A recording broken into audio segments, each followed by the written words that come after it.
ఇప్పుడు దేశవ్యాప్తంగా సంచలనం సృష్టిస్తోంది. భారత్ పాకిస్తాన్ మధ్య తీవ్ర ఉద్రిక్తతల నేపథ్యంలో ఇండియన్ ప్రీమియర్ లీగ్ ఐపీఎల్ను నిరవధికంగా వాయిదా వేస్తున్నట్లు బీసీసీఐ అధికారికంగా ప్రకటించింది. అయితే ఈ నిర్ణయం ఒక్క క్రీడాభిమానులకే కాదు, మొత్తం ప్రపంచ క్రికెట్ వేదికకే ఓ పెద్ద ఎదురుదెబ్బ. దేశంలో పాక్ వ్యతిరేక భావోద్వేగాలు ఉధృతంగా ఉన్న సమయంలో ఐపీఎల్ నిర్వహణపై తీవ్ర విమర్శలు రావడంతో బీసీసీఐ ఈ నిర్ణయం తీసుకుంది.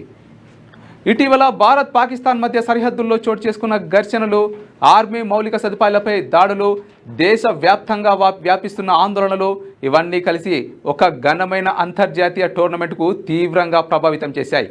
ఐపీఎల్కి సంబంధించి ఇప్పటికే వేల కోట్లు పెట్టుబడులు ముడిపోయిన ఈ స్టేజ్లో ఈ నిర్ణయం తీసుకోవడం సాధారణ విషయమేమీ కాదు. ఫ్రాంచైజీలు, స్పాన్సర్లు, బ్రాడ్కాస్టింగ్ హక్కులు కలిగిన సంస్థలు అందరూ ఇప్పుడు తలలు పట్టుకుంటున్నారు.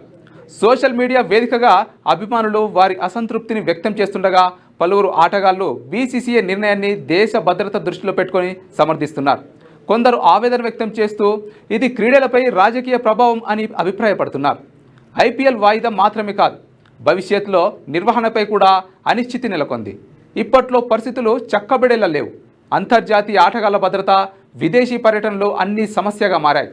బీసీసీఐ సీనియర్ అధికారుల ప్రకారం పరిస్థితులు కుదిరిన తర్వాతే తదుపరి షెడ్యూల్ ప్రకటిస్తామని వారు తెలిపారు. అయితే నిరవధికంగా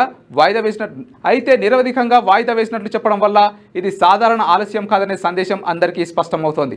ఒకవేళ ఐపీఎల్ రద్దు అయితే దేశీయ క్రికెటర్లకు ఇది ఒక వెనుకడుగు. కోట్లాది రూపాయల ఆదాయానికి ఇది భారీ దెబ్బ. మున్ముందు దేశీయ లీగల్ భవిష్యత్తు ఏంటన్న దానిపై ఇప్పుడు చర్చలు మొదలయ్యాయి.